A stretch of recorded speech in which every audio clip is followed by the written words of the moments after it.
Imagina estar en una sala de mármol, con el eco de los pasos resonando como tambores de guerra. Frente a vos, un hermano cae. No por traición, no por accidente, sino por decreto. Lo matás con tus propias manos, frente a tu madre, y luego ordenás que nadie vuelva a pronunciar su nombre. No basta con asesinarlo. Hay que borrarlo. Así empieza la historia de Caracalla, el emperador que convirtió el poder en un acto de desaparición. Y lo más inquietante no es lo que hizo, sino lo que logró, que Roma lo permitiera. Antes de comenzar este video, recuerda suscribirte y darle like.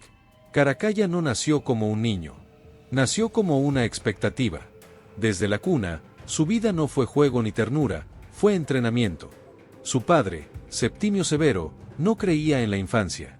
Creía en el linaje, en la gloria, en la disciplina. Y su madre, Julia Domna, era aún más peligrosa. Intelectual, estratega, convencida de que había parido a dos dioses. Caracalla y Geta. Hermanos de sangre, pero enemigos de destino. Caracalla era el mayor. Impulsivo, explosivo, devoto del ejército. Geta, el menor, culto, diplomático, admirado por los senadores. Desde pequeños, la sombra de Geta lo seguía. No importaba cuántas batallas fingiera ganar, cuántos discursos ensayara, los elogios caían sobre el otro. Caracalla vivía entre mármol, sirvientes, joyas, pero también vivía con una idea fija, no compartir el poder jamás.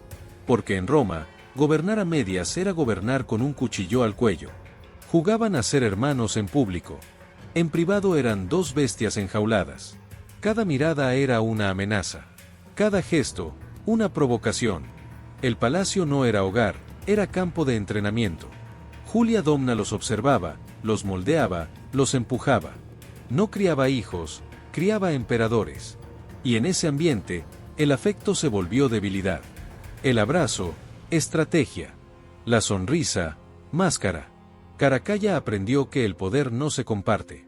Que el amor no protege. Que la sangre no basta. Y mientras Geta crecía rodeado de admiración, Caracalla acumulaba celos, rabia, silencio. No necesitaba enemigos externos. Ya tenía uno en casa. Uno que respiraba el mismo aire, comía en la misma mesa, dormía bajo el mismo techo. Uno que debía desaparecer. Pero no aún. Porque en Roma, incluso el odio necesita ceremonia. Y la historia, como el mármol, se talla con paciencia. La muerte del padre no trajo duelo, trajo fractura. Septimio Severo, emperador de puño férreo, conquistador de Oriente, murió lejos del mármol de Roma, en el frío de Eboracum. No pidió ver a su esposa, no dejó discursos para el Senado. Solo miró a sus hijos y pronunció una frase que parecía bendición, pero era sentencia: mantengan la concordia entre ustedes, enriquezcan a los soldados y no se preocupen por nada más. Fue su testamento. Y también su maldición. Al regresar a Roma, Caracalla y Geta no volvieron como hermanos. Volvieron como enemigos coronados.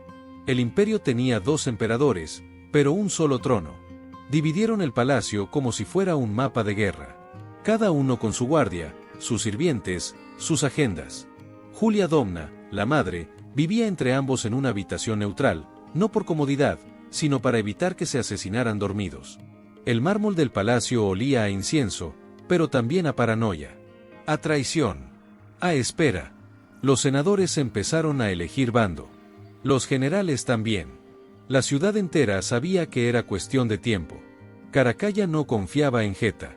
Geta no soportaba a Caracalla. Lo que antes era rivalidad infantil se convirtió en guerra fría imperial. Cada gesto era una provocación. Cada silencio, una amenaza. El palacio dejó de ser hogar. Se volvió campo minado. Julia Domna intentaba mantener la paz, pero sabía que la paz era una ficción. Los dos hijos que había criado como dioses ahora se miraban como verdugos. Y mientras el pueblo fingía normalidad, el mármol del palacio comenzaba a agrietarse. No por el tiempo, sino por la tensión. Porque en Roma, el poder no se comparte. Se disputa. Se destruye. Y cuando dos coronas chocan, no hay reconciliación. Solo sangre. Solo silencio. Solo el momento exacto en que uno decide que el otro debe desaparecer. Y ese momento estaba cerca. Muy cerca. La sala estaba preparada. Mármol blanco, columnas imponentes, silencio ritual. Era el mismo lugar donde se recibían embajadores, donde se firmaban tratados, donde la madre solía sentarse entre sus dos hijos para evitar que se destruyeran.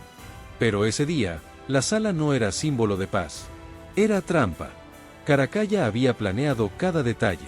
Convenció a Geta de una reunión para sellar la concordia. Por mamá, dijo. Por Roma.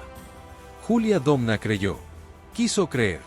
Pensó que el mármol podía contener el odio, que el linaje podía superar la rabia. Pero el mármol no protege. Solo amplifica lo que se decide sobre él. Geta entró sin escolta. Confiado. Esperanzado. Julia lo esperaba en el centro. Caracalla lo observaba desde la sombra. Y antes de que pudiera hablar, una docena de soldados cerró el paso. No hubo juicio. No hubo palabras. Solo una orden. Y en segundos, Geta estaba en el suelo, apuñalado, desangrándose en los brazos de su madre. Julia gritó, suplicó, se arrodilló. Pero Caracalla no tembló. No retrocedió. Lo miró como quien tacha una palabra de un pergamino. Y eso fue exactamente lo que hizo después. No bastaba con matar al hermano. Había que borrar su existencia. Caracalla ordenó la damnatio memoriae, la condena más brutal que Roma podía imponer. Estatuas decapitadas, inscripciones raspadas, retratos destruidos, monedas fundidas. Quien nombrara a Geta podía morir. El crimen no fue solo físico. Fue simbólico. Una ejecución convertida en mensaje imperial. El poder no se comparte. Ni la memoria molesta. Las bibliotecas recibieron órdenes. Tachar su nombre. Reescribir pasajes. Inventar ausencias. Era como si nunca hubiera existido. Un emperador fantasma, silenciado por ley. Pero no fue solo propaganda. Fue terror. Cualquiera que conservara una imagen, una carta, una opinión favorable, podía ser ejecutado. Senadores, soldados, sirvientes. Todos culpables del mismo crimen, haber conocido a Geta. Roma caminaba sobre huesos frescos. Y Caracalla, entre templos, rodeado de estatuas sin rostro, sin testigos, sin memoria. Porque matar no era suficiente. Había que borrar. Y si el mármol podía recordar, también podía ser tallado de nuevo. Con una firma, con una orden, Caracalla convirtió a su hermano en sombra. Pero también se convirtió él en prisionero de esa ausencia. Porque en Roma, olvidar no es tan fácil como fingir. Y el mármol, tarde o temprano, vuelve a hablar.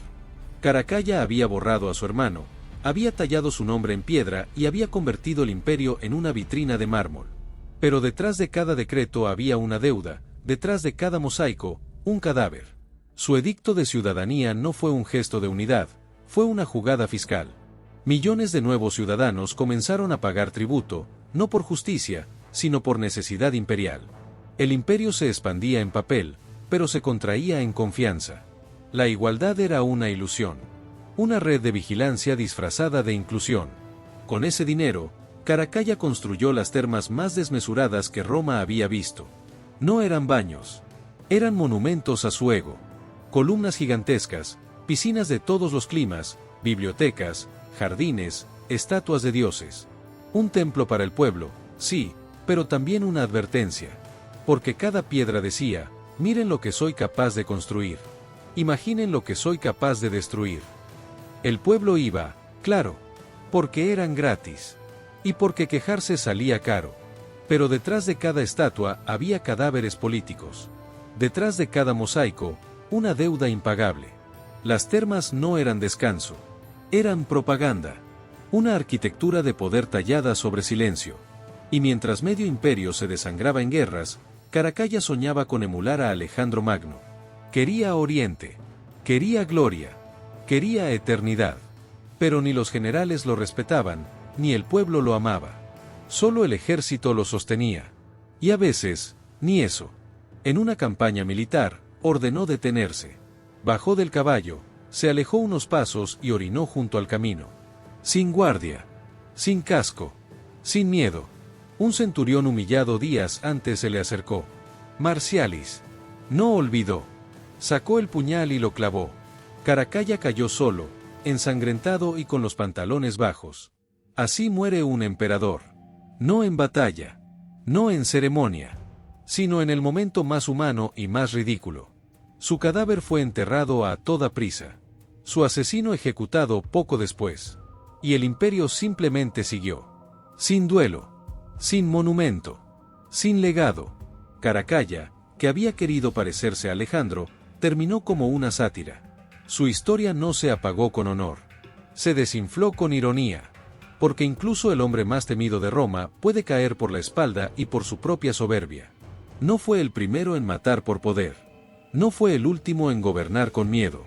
Pero su historia incomoda más que otras. Porque no se trata solo de ambición. Se trata de una pregunta más profunda. ¿Qué hace el poder cuando nadie lo detiene? Caracalla convirtió el imperio en una vitrina vacía. Borró a su hermano. Deformó la memoria colectiva. Se rodeó de monumentos que solo hablaban de él. Pero al final murió como los hombres que más temía. Solo. Traicionado. Olvidado.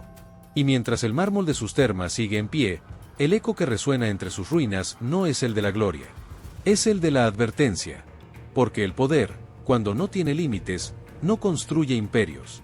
Construye tumbas. Y cada piedra que sobrevive no lo celebra. Lo delata.